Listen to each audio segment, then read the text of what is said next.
और बड़ी खबर यह है कि क्या बिहार सरकार ने मौत के आंकड़ों पर झूठ बोला है।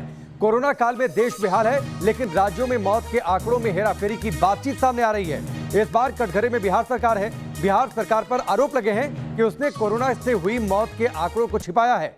7 जून तक बिहार में कोरोना से हुई मौत का आंकड़ा 5458 था, जो अब 9375 दर्ज किया गया है। आंकड़ों में सुधार से एक दिन में मौत का आंकड़ा 3000 से भी ज्यादा हो चुका है। आपको बता दें कि मई में हाईकोर्ट की फटकार के बाद मौत के सही आंकड़े जुटाने के लिए कमेटी बनाई गई थी। माना जा रहा था कि आंकड़ों में सुधार के बाद यह गलती पकड़ी गई है। सवाल यह भी है कि इसका मौत के आंकड़ों में हेराफेरी कर कौन रहा है। इस पूरी घटना के लिए जिम्मेदार कौन है? अगर मौतों की संख्या छिपाई गई तो यह हेराफेरी किसने की? दो तस्वीर आपके सामने है। बिहार में अस्पतालों की स्थिति बदहाल है। लगातार हमने बिहार के अलग अलग शहरों से आपको रिपोर्ट दिखाई है किस तरीके से खास तौर पर बिहार के गांवों में स्वास्थ्य व्यवस्था पूरी तरीके से चरमरा गई है। लोगों में कोविड प्रोटोकॉल बिहेवियर को लेकर जागरूकता नहीं है। लोग वैक्सीन लगवाने से बचना चाह रहे हैं, डर रहे हैं। लेकिन इधर बीच जो कोरोना संक्रमण की वजह से मौतें हुई हैं, उनमें हेराफेरी की बात सामने आ गई तो सवाल यह उठता है, आखिरकार इसका गुनहगार कौन है?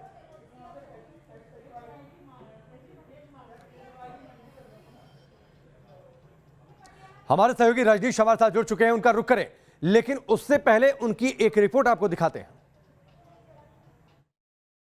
बिहार भर में कोरोना से हुए मौत के आंकड़ों को देने में क्या खुद फंस गई बिहार सरकार? लगता तो ऐसा ही है, क्योंकि जो मौत का आंकड़ा 7 जून को बिहार में 5485 था, वो मौत का आंकड़ा 8 जून को 9375 हो गया। अब आपको इसके पीछे की कहानी बताते हैं कि कैसे बिहार सरकार के तंत्र में इस तरीके की परेशानी है कि लोग जो आंकड़ा इकट्ठा करते रहे, वो आंकड़ा गलत साबित हो गया। दरअसल इसके पीछे का बैकग्राउंड ये है कि 12 मई को बिहार के बक्सर जिला में कुछ शव गंगा में तैरते दिखे थे। उच्च न्यायालय ने इस पर सरकार को कहा कि आप जो मौतें हुई हैं बक्सर में, इसके बारे में जानकारी दीजिए। 17 मई को जो जानकारी सरकार की ओर से दिया गया, उसमें डिफरेंस था, यानी चीफ सेक्रेटरी ने जो रिपोर्ट किया हाईकोर्ट को और जो पटना डिविजनल कमिश्नर ने रिपोर्ट किया, दोनों के आंकड़ों में अंतर था। कोर्ट ने कहा कि ज़रूरत अब इस बात की है कि एक टीम बनाई जाए और सही तरीके से ये पता किया जाए कि बिहार में मौत कितनी हुई है। और उसके बाद एक टीम बनाई गई। टीम में कौन कौन लोग थे, पहले हम वो बताते हैं कि 17 मई को कोर्ट का ये निर्देश आया और 18 मई को जो टीम बनाई गई, वो टीम 2 लेवल पर बनी। डिस्ट्रिक्ट लेवल पर अगर बात करें तो civil surgeon, ACMO, senior medical office nominated by civil surgeon, और दूसरी जो टीम बनी वो मेडिकल कॉलेज और हॉस्पिटल लेवल पे प्रिंसिपल सुपरिटेंडेंट और हेड ऑफ डिपार्टमेंट की बनी, यानी जो हेड ऑफ डिपार्टमेंट मेडिसिन के होंगे। ये टीम तो बन गई, लेकिन अब परेशानी ये हुई कि जब इन्होंने आंकड़े इकट्ठे करने शुरू किए तो पता ये चला कि जो मौत का आंकड़ा है वो बिल्कुल अब अलग आ रहा है 7 जून को। और यही कारण है कि 7 जून और 8 जून के आंकड़े में 5424 अगर 7 जून तक रिपोर्टेड थे तो 8 जून को 9375 हो गए। खुद पटना में जो मौत के आंकड़े थे वो बदल गए और ये परेशानी का सबब बनता गया कि आखिर ये मौत के आंकड़ों में इतना अंतर कैसे आ गया। राजधानी पटना की बात करें तो 8 जून को मौत का आंकड़ा 1229 था और 24 घंटे में 2303 हो गया। और ये सिर्फ पटना की स्थिति नहीं रही, हर जिले की स्थिति रही। अब सरकार ये कह रही है कि जो शुरू में हम लोगों ने आंकड़ा दिया था वो गवर्नमेंट हॉस्पिटल के बेसिस पर दिया था, रिपोर्ट किया था, लेकिन बाद में जो आंकड़ा बढ़ा, जब हमने 2 टीम बनाई तो पता चला कि प्राइवेट हॉस्पिटल में जो डेथ्स हुए हैं, ट्रांजिट यानी रास्ते में जो लोगों की मौत हुई हॉस्पिटल आते समय, पोस्ट कोविड जो डेथ्स हुए, उन सबको मिलाकर ये नया आंकड़ा है। और अब सरकार ये भी कह रही है कि पहले अगर आंकड़ों को इकट्ठा करने में लोगों ने कोताही बरती है तो कार्रवाई होगी। यानी सरकार अब ये भी मान रही है कि पहले जो उनका सिस्टम था वो वीक था, उसमें लूप होल्स था। अब सरकार की फजीहत ये हो रही है कि एक दिन में जो 3000 आंकड़ों का अंतर आया, तो क्या इतने दिनों से जो देश की जो सूची तैयार हो रही थी, जो देश में जो तमाम आंकड़ों का लिस्ट तैयार हो रहा था, क्या उसमें बिहार के जो आंकड़े जा रहे थे वो गलत आंकड़े जा रहे थे? बिहार की जो रैंकिंग आ रही थी, क्या वो गलत रैंकिंग आ रही थी? अब खुद सरकार कह रही है कि ये नए आंकड़े हैं और ये आंकड़े कोरोना काल के हैं, यानी खुद आंकड़ों में उलझ गई बिहार सरकार। वीडियो जर्नलिस्ट सत्येंद्र के साथ रजनीश सिन्हा, न्यूज़ नेशन, बांका। तो रजनीश की यह रिपोर्ट आपने देखी। इस बीच एक और बड़ी खबर यह है कि कांग्रेस ने नीतीश सरकार पर निशाना साधा है। मौत के आंकड़े छिपा रही है नीतीश सरकार, ये आरोप है कांग्रेस का।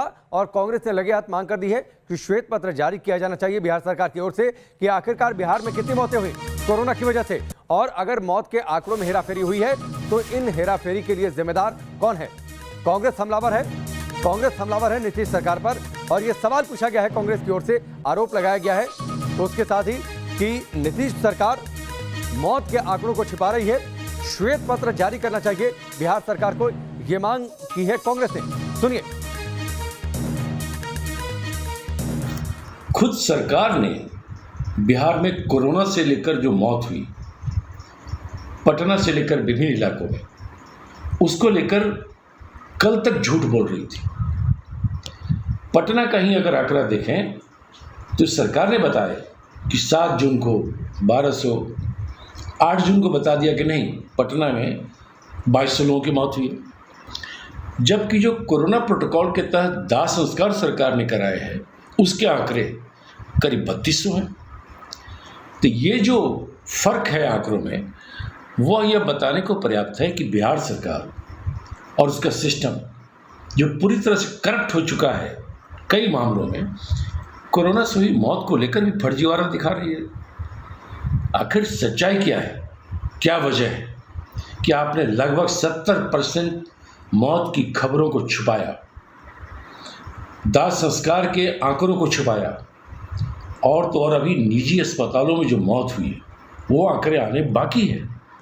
तो कांग्रेस का तो स्पष्ट मानना है कि बिहार में मौत 50,000 से ऊपर हुई है, लेकिन सरकार इसे 2-4 हज़ार बता के पल्ला झाड़ना चाहती है। लेकिन अब ये आंकड़े में जो वृद्धि कर रहे हैं लोग, आखिर इसकी वजह क्या है? मैं समझता हूँ इसमें भी भ्रष्टाचार है, क्योंकि अब 4 लाख रुपए सहायता राशि दी जाने वाली है, तो ज़्यादा बड़ा आंकड़ा होगा तभी तो ज़्यादा पैसे का भुगतान होगा। मैं समझता हूँ इस पूरे मामले की जांच होनी चाहिए।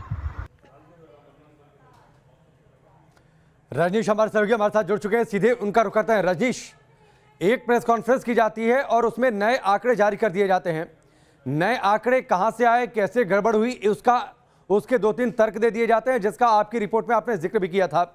लेकिन ये हेराफेरी हो कैसे गई, इसके लिए जिम्मेदार कौन था, ये व्यवस्था दुरुस्त क्यों नहीं हुई, ये जिम्मेदारी कैसे तय होगी?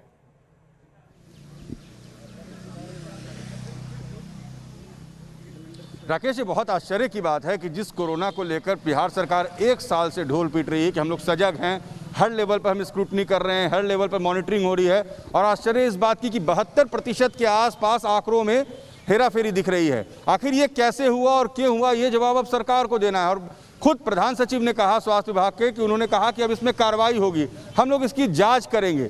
यानी ये सरकार मान रही है कि उस समय जो कलेक्शन ऑफ डेटा हुआ उसमें गड़बड़ी हुई, शैलो तरीके से डेटा का कलेक्शन हुआ। जो अधिकारी लगाए गए उन्होंने बस हर दिन जो मौत होती रही गवर्नमेंट हॉस्पिटल में उसको उन्होंने नोट डाउन किया, जबकि सरकार ने खुद प्राइवेट हॉस्पिटल को कोविड हॉस्पिटल्स बनाया था, उनको आंकड़े उस जगह से भी लेने थे।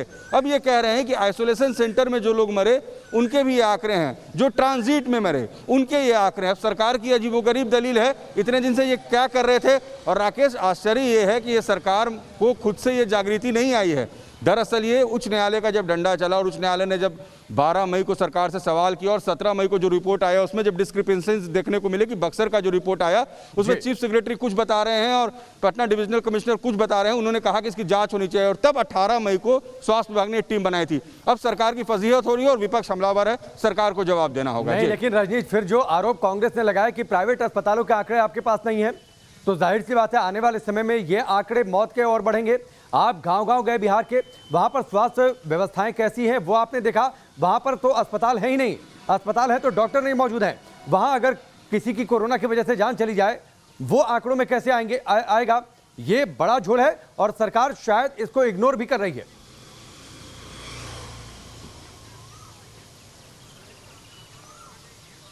बिल्कुल, देखिए इसमें कोई दो मत नहीं है कि सरकार ने अभी भी जो आंकड़ा पेश किया है इसमें बहुत ज़्यादा बढ़ोतरी हो सकती है, क्योंकि ग्रामीण स्तर पर बिल्कुल आपका सही कहना है, वहाँ पर बहुत लोगों की कोरोना से मौत हुई जिसकी प्रॉपर रिपोर्टिंग नहीं हुई। अगर सरकार बिल्कुल माइक्रो लेवल पर इसकी एनालिसिस शुरू करे तो ये आंकड़ा बढ़ सकता है। और यही बात विपक्ष कह रहा है कि अब आपको श्वेत पत्र जारी करना चाहिए और उसकी जाँच करानी चाहिए।